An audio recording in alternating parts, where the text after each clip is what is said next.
주님은 오늘 우리에게 말합니다. 죄를 짓게 된 동기가 하나님과 같아지려고 하는 무서운 교만으로부터 시작하였고, 이렇게 그들이 죄를 짓고 난 후에 하나님과 같아지는 것이 아니라 그들은 타락해집니다. 그들의 삶은 무너지기 시작했습니다. 그래서 우리의 삶 가운데도 하나님, 이제는 내가 아담의 후손이 아니라 예수 그리스도의 후손이기 때문에 이제 나는 예배할 수 없는 존재로, 타락한 존재였었지만 예수 그리스도를 만남으로 이렇게 예배하는 삶을 사는 것이 마땅히 여길 수 있는, 그리고 예배 드리지 아니하면 눌림도 갖게 되고, 또한 예배를 제대로 드리지 아니하면 내 안에 회개가 나오는 예배자가 되었다면 감사하면서 예배를 드리셔야 되는 겁니다. 예배는 세상의 사람들이 드릴 수 없습니다. 예배는 예수 그리스도를 만난 자만이 드릴 수 있습니다. 예수님을 나의 구원자로 영접하였고 예수님의 보혈의 피로 내 죄가 씻김을 받은 자, 예수 그리스도로 새 생명을 얻은 자만이 누릴 수 있는 특권이요, 기쁨이요, 자랑이라는 겁니다. 세상의 사람들은 예배 드릴 수 없습니다. 어떻게 예배 드립니까? 왜 내가 하나님을 영화롭게 해야 돼? 아니지, 나를 높여야지. 내가 인생을 살았고 내가 고생했는데, 내가 살았는데 나를 위해서 살아야지. 내가 왜 하나님을 위해서 존재해? 그러나 예수를 영접하며 내가 하나님을 위해서 살지 못했던 시간, 하나님을 영화롭게 하지 못했던 시간, 교만하게 하나님보다 더 앞서고 높이 살았던 그런 시간이 부끄러워 회개를 하게 되죠. 예수를 만났기 때문에. 그래서 예배는 그리스도인들만이 누릴 수 있는 특권입니다. 예배는 그리스도인들만이 여러분 누릴 수 있는 기쁨입니다. 그런데 예배는 그리스도인들만이 누릴 수 있는 특권이고 자랑이지만 우리 안에 죄된 본성이 있기 때문에 우리가 깨어있지 않으면 하나님께서 받지 않으시는 예배를 드리고 난 후에 나는 예배를 드렸다라고 주장할 수가 있습니다. 그래서 하나님이 기뻐 받으신 예배가 어떤 예배인가 말씀을 통하여 알아야 되겠습니다. 로마서 12장 1절의 말씀이 하나님께서 기뻐 받으신 예배는 우리의 몸을 주님께 제물로 드리는 예배를 기뻐 받으십니다. 그러므로 형제들아, 내가 하나님의 모든 자비하심으로 너희를 권하노니, 너희 몸을 하나님이 기뻐하시는 거룩한 산 제물로 드리라. 이는 너희가 드릴 영적 예배니라. 너의 몸을 드리라는 거죠. 그래서 몸이라는 건 내 삶 전체를 말합니다. 우리 주님은 우리의 삶 전체를 하나님께 산 제물로 드리기 원합니다. 나의 몸, 나의 삶을 전체를 하나님께 제물로 드리라는 것이죠. 이 제물이라는 것은 과거 구약시대 때 소나 양을 말하는 겁니다. 과거 구약시대 이스라엘 백성들 하나님께 예배를 드리기 위해서는 항상 소를 가지고 갔습니다. 양을 가지고 가고 비둘기를 가지고 가서 소를 나를 대신해서 죽였습니다. 그래서 구약의 예배는 항상 소 울음소리, 양 울음소리가 있었습니다. 그리고 피 비린내가 났고 그 고기를 태우는 연기로 자욱했습니다. 고상하지 않았습니다. 끔찍할 정도입니다. 죽지 않겠다고 버티고 있는 소와 양, 그러나 그 소와 양이 죽어야지만 내 죄가 사해지기 때문에 히브리서 9장 22절 말씀처럼 율법을 따라 거의 모든 물건이 피로써 정결하게 되나니 피 흘림이 없은즉 사함이 없느니라. 피가 흘러져야지만 사해지기 때문에 내 대신 거룩하신 하나님 앞에 나아가야 되는데 나의 모습으로 나갈 수 없게 나를 대신해서 소가 피를 흘리고 그 피로 소의 제물을 드리고 내가 하나님께 나아가는 것이었습니다. 그런데 그 소는 오늘 나를 위해서 제물이 되었다라면, 그 양이 오늘 나를 위해서 제물이 되었다면 내일 또 소와 양은 죽어야 되는 겁니다. 수많은 동물이 죽어야 되는 겁니다. 그 피 흘림의 시작은 아담과 하와 때부터 시작되었습니다. 아담과 하와가 범죄를 하였죠. 그래서 그들은 생각하기는 나의 눈이 밝아져서 하나님과 같이 될 것이라 생각했지만 아닙니다. 눈은 밝아지긴 밝아졌는데 눈이 밝아져서 하나님과 같이 되는 것이 아니라 3장 7절 말씀에 보니 자기들이 벗은 줄 알게 되는 겁니다. 내가 벗었어. 너무 창피해. 그들의 눈이 밝아져 자기들이 벗은 줄을 알고 무화과 나무 잎을 엮고 치마로 삼았더라. 가리기 시작합니다. 그래서 우리 인간의 죄된 본성 중에 하나가 숨기, 도망가기, 가리고 포장하고 위선하는 게 있는 것입니다. 눈이 밝아져서 하나님처럼 되는 것이 아니야. 눈이 밝아져서 나의 더러움을 보게 되고 나의 추함을 보게 되고 나의 벌거벗음을 보게 되면서 무화과 나무 잎을 꺾어가지고 치마를 만들기 시작합니다. 하나님은 그 모습을 보았어요. 아담과 하와가 서로 자기 몸을 가리기 위해서 나뭇잎을 꺾으면서 온몸을 가리는 모습을 봤습니다. 그런데 햇빛이 나면 그 나뭇잎은 바스락 말라서 부셔져 버려요. 또 가리기 위해서 또 나뭇잎을 꺾습니다. 또 나뭇잎을 꺾습니다. 가릴 수 없죠. 에덴 동산에 하나님께서는 최초로 죽입니다. 에덴 동산엔 피가 흐른 적이 없어요. 피가 없었어요. 에덴 동산에는요. 울음소리도 없었고 두려움도 없고 공포도 없었습니다. 그런데 창세기 3장 21절의 말씀에 보니 하나님이 그 모습을 보고 아담과 하와를 위하여서 가죽옷을 지어 입히시니라. 어떤 동물이 죽었는지는 모르겠습니다. 그러나 그 에덴 동산에 처음으로 살인, 죽었어요. 피가 흘렀다는 겁니다. 누가 죽이셨습니까? 하나님이 아담과 하와를 위하여 어떤 동물을 선택해서 죽이고 그 가죽을 벗겨낸 겁니다. 그리고 아담과 하와에게 입힌 겁니다. 죄는 누군가를 희생시켜요. 죄는 누군가를 아프게 해요. 죄는 누군가의 인생을 다 부셔뜨려요. 에덴 동산에는 피가 흐른 적이 없었어요. 공포가 없었습니다. 울음소리도 없었습니다. 그런데 이제는 에덴 동산 안에 모든 동물들은 벌벌 떨어요. 내가 죽는 거 아니야? 너무 무섭다. 이제는 에덴 동산이 안전지대가 되지 않았습니다. 무엇 때문에요? 죄가 들어와서요. 그 이후로 수많은 동물들은 인간의 죄를 덮기 위해서 죽어야 되는 겁니다. 제물이 되어야 되는 겁니다. 그런데 그 수많은 동물들의 그 제물이 되어야 되는데 바로 그 제물을 완벽하게 끝내버리신 분이 계셨죠. 누구입니까? 이 땅에 오신 예수 그리스도. 친히 예수 그리스도께서 제물이 되어버리셨습니다. 그래서 나의 죄를 대신해서, 죄인인 내가 죽어야 되는데 죄인인 나를 대신해서 십자가 위에서 친히 당신께서 제물이 되신 겁니다. 죽으셨습니다. 그분의 가죽이 벗기셨고 그분의 살점이 뜯어졌고 그분의 피를 다 쏟아내셨습니다. 그리고 그분의 살점으로 우리가 생명을 얻었고 그분의 죽으심으로 우리가 생명을 얻었고 그분이 쏟아낸 피로 나의 모든 죄가 다 씻어져서 우리가 이 시간에 예배를 드리러 올 때 그 누구도 소, 양을 가지고 오지 않습니다. 이곳에 칼을 들고 피를 내지 않습니다. 이젠 더 이상 피 흘림은 없습니다.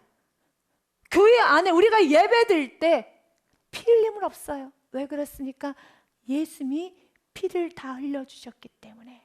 이사야서 53장의 말씀에 보니 그가 찔림은 우리의 허물 때문이요 그가 상함은 우리의 죄악 때문이라. 그가 징계를 받음으로 우리는 평화를 누렸고 그가 채찍에 맞음으로 우리는 나음을 입었도다. 우리는 다 양 같아서 그릇 행하여 각기 제 갈 길로 갔거늘 여호와께서 우리 모두의 죄악을 예수 그리스도께 담당시키셨도다. 아멘. 믿으십니까? 맞습니다.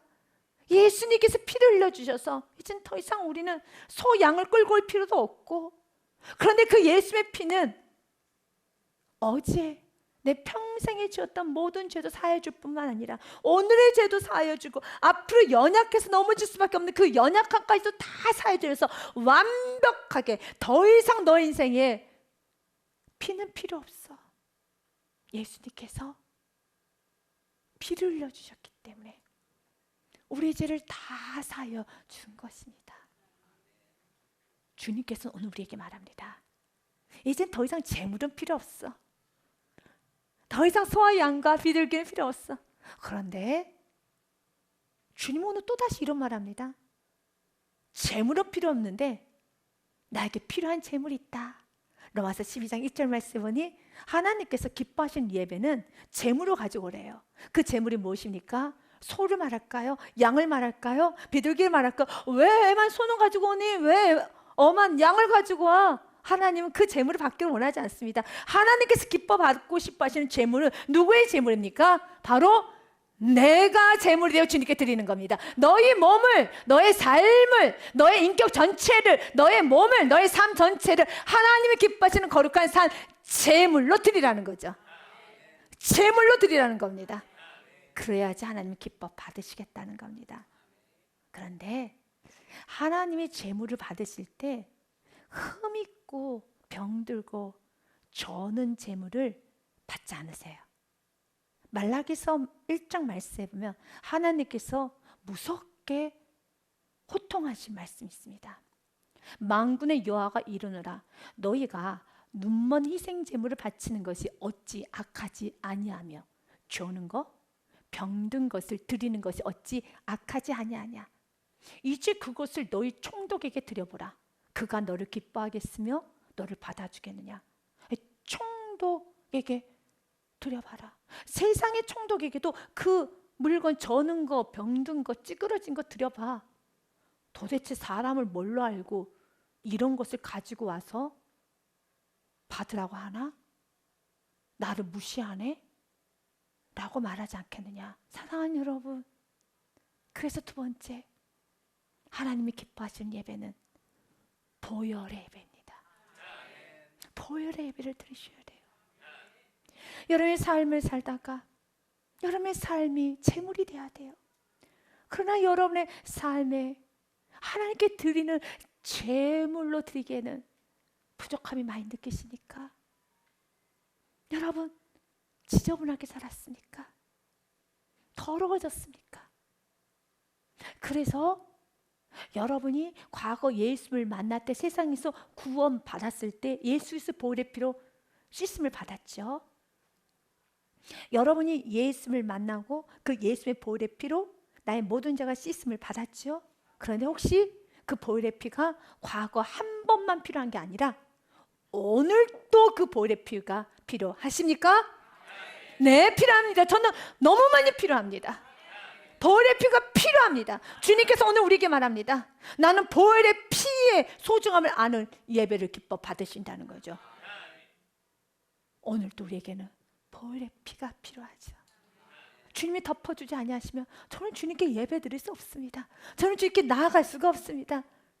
그래서 하나님이 거부하셨던 예배가 바로 가인의 예배였어요.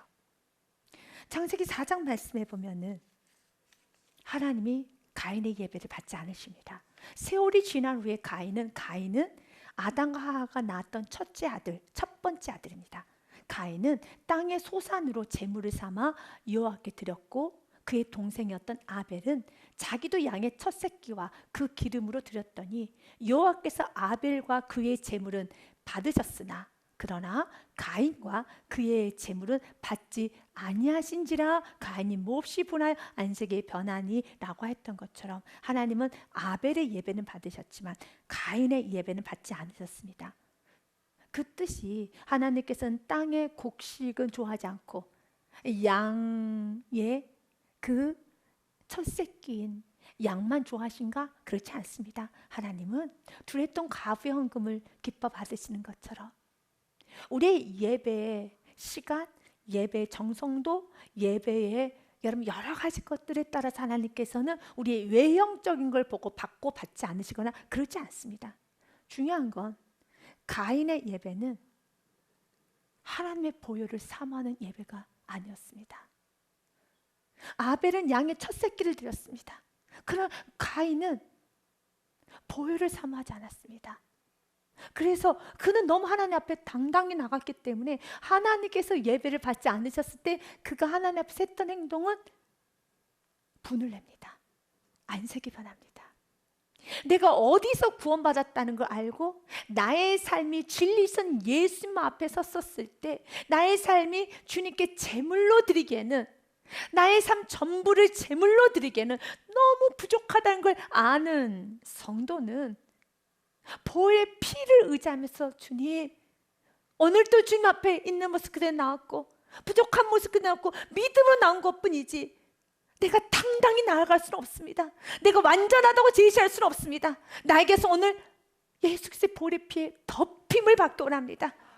나에게는 예수 그리스도의 보혈의 피가 여전히 필요합니다. 나를 가려주시고 덮어주시고 나를 불쌍히 여겨주옵소서. 나는 죄가 죄인 줄 알면은 당당함이 아니라 애통함이 있고, 죄가 죄인 줄 알면은 가난한 심령이 되는데 가인은 어찌나 당당한지. 왜요? 하나님 앞에 분을 내고 안색이 변해도 죄인 줄을 몰라요. 하나님 앞에 이렇게 행동을 해도 죄인 줄을 몰라요. A.W. 토저는 가인의 예배에 관해서 이렇게 말합니다. 가인은 하나님을 제대로 알지 못했다. 그렇기 때문에 잘못된 예배를 드렸던 것이다. 그는 죄를 가볍게 여겼고 하나님의 죄를 대수롭지 않게 여기실 것이라고 믿었다. 이게 큰 착각이에요. 그래서 당당히 나간 거예요. 당당히 나간 거예요. 근데 가인처럼 생각하는 사람들이 있다. 실제로는 죄를 짓고 하나님과 아무런 관계도 맺지 않으면서 자기들이 하나님과 관계를 맺고 있다고 착각한다. 가인은 자기가 하나님께 속해 있기 때문에 중보자 없이도 하나님께 나아갈 수 있다 이겼다. 그러나 하나님은 가인을 거부하였다. 하나님은 보혈의 은혜를 알고 그 보혈의 피를 오늘도 사모하고 그 보혈의 피를 오늘도 간구하면서 하나님 나를 덮어주세요. 그래서 때로 하나님께서 가인처럼 예배를 거부하셔도, 나에게 지적을 해도, 때로 나에게 책망을 해도 그 모든 말씀에서 분을 내거나 안색에 변하는 것이 아니라 듣습니다. 겸손히 반응합니다. 왜 그렇습니까? 나의 삶이 완전하지 않다는 걸 알기 때문에 주님께서 어떠한 처방을 하셔도 마음의 문을 열고 듣습니다. 때로는 주님께서 여러분의 기도 제목을 잘 응답하실 때도 있을 거예요. 그러나 나는 한다고 하는데, 예배를 드린다고 드리는데, 이렇게 나는 부족하면 주의 뜻대로 사는데 주님께서 때로는 여러분에게 도전적인 말씀을 하실 때가 있어요. 여러분을 책망하는 말씀도 있고 여러분을 쿡쿡 찌르는 말씀도 있습니다. 그럴 때 가인처럼 분하고 안색이 변할 수는 없죠. 보혈의 예배를 드리는 자는 그렇기 때문에 이 우둔한 나의 인생에 주의 보혈이 필요하오리. 주여 말씀하여 주옵소서.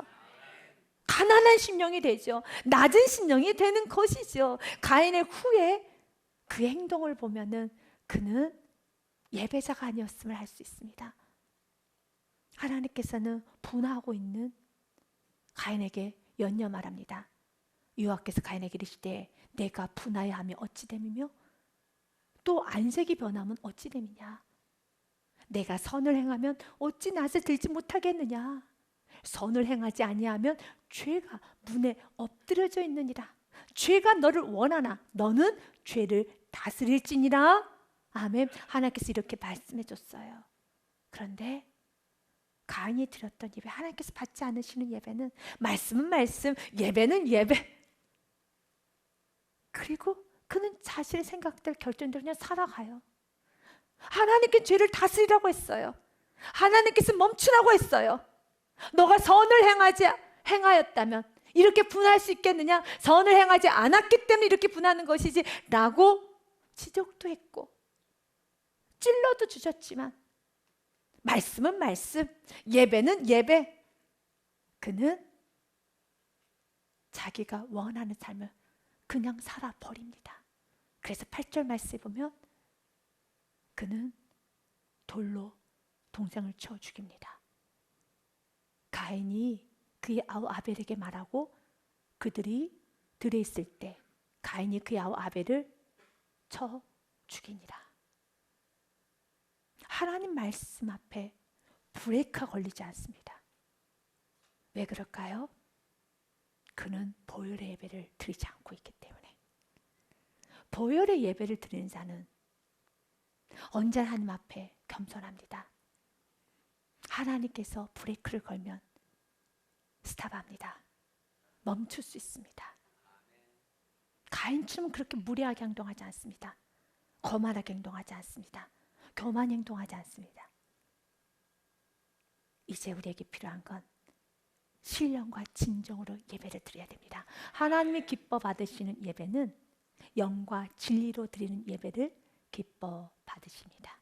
요한복음 4장 말씀에 보니 아버지께 참되게 예배하는 자들은 영과 진리로 예배할 때가 오나니 곧 이때라. 아버지께서는 자기에게 이렇게 영과 진리로 이렇게 예배하는 자를 찾으시느니라 라고 말씀하시고 24절에 한 번 더 강조합니다. 같이 읽습니다. 시작. 하나님은 영이시니 예배하는 자가 영과 진리로 예배할지니라. 아멘. 하나님은 영으로 진리로 예배하게 합니다. 이 영은 헬라어로 푸뉴마, 성령님을 말합니다. 이 진리는 헬라어로 알레데야, 말씀을 말합니다. 하나님께서 기뻐 받으신 예배는 성령님을 내 마음의 중심에 두고 말씀을 듣는 예배를 하나님 받으십니다.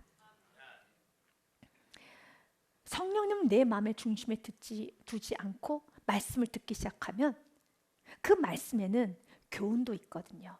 책망도 있습니다. 의로 교육도 있습니다. 디모데 후서 3장 16절과 17절 말씀에 보니 모든 성경은 하나님의 감동으로 됐습니다. 그런데 이 성경 안에는 위로만 있지 않습니다. 그 성경 안에는 교훈도 있고 책망도 있고 바르게 함과 의로 교육하게 유익하는 많은 말씀이 있습니다. 그리고 결론은 17절 말씀처럼 이는 하나님의 사람을 온전하게 하며 모든 선한 일 행할 능력을 갖추게 하려 함이라 라고 했습니다. 주님께서 기뻐 받으신 예배는 성령님 내 마음의 중심에 두기 원합니다. 성령님 내 마음의 중심에 두면 그 성령님께서 말씀을 들을 때 내 안에 계신 중심에 있으신 성령님이 나를 교훈하기도 하고 책망하기도 하고 의로 교육하기도 해서 하나님의 사람을 온전하게 만들며 세상 속에서도 모든 것을 다 선하게 일을 할 수 있도록 능력을 갖춰주십니다. 그런데 성령님은 내 마음의 중심에 두지 않고 내가 중심이 되어 살면은 말씀을 통하여서 교육을 하면 내가 알아서 할게. 내가 중심이 되어 있기 때문에 그냥 이건 내가 다 알아서 할 수 있어. 또한 교훈을 하면 당신이 몰라서 그래. 내가 알아서 할 수 있어요. 또한 때로는 책망을 하면 당신이 뭘 안다고 나한테 이런 말을 해? 라고 하죠. 그래서 주님 말합니다. 말씀이 나에게 책망으로 다가옵니다. 그럴 때 나를 뭐를 알아서 당신이 뭐를 알아서 가인이 그랬어요. 가인이 하나님이 책망할 때 하나님이 뭘 아시고 저에게 책망하시니까 라고 그를 거부했던 것처럼 또한 교육하셨을 때 죄를 다스리라 교육했었을 때 네. 그리고 죄를 다스리는 것이 아니라 죄를 치워버린 것처럼 가인에게 또한 교육했잖아요. 아니 선을 행했다면 이렇게 분노할 수 있겠느냐. 네. 내가 예배 드리는데 뭐가 잘못이야? 라고 그냥 맞땡치고 가버리는 것처럼 내가 중심이 되어버리면 하나님의 말씀이 나에게 책망으로 들어오면 거부하고 교육하면 귀를 닫고 교훈하면 그냥 무덤덤하게 한 귀를 듣고 한 귀를 흘려버리고 주님 우리에게 말합니다. 우리 예배가 성령님이 내 마음의 중심이 되어서 진리이신 말씀을 잘 듣고 그 말씀을 통하여 위로도 받고 힘도 얻고 그리고 때로는 교훈도 받고 교육도 받으셨어. 그리고 무섭게 책망도 받으셨어. 온전한 사람으로 세워져야 되며 세상 속에서 악한 세상 속에서 선한 일 행할 하나님 뜻 가운데 살아갈 수 있는 힘을 얻는 능력을 갖추는 사람이 되어야 하는 것입니다.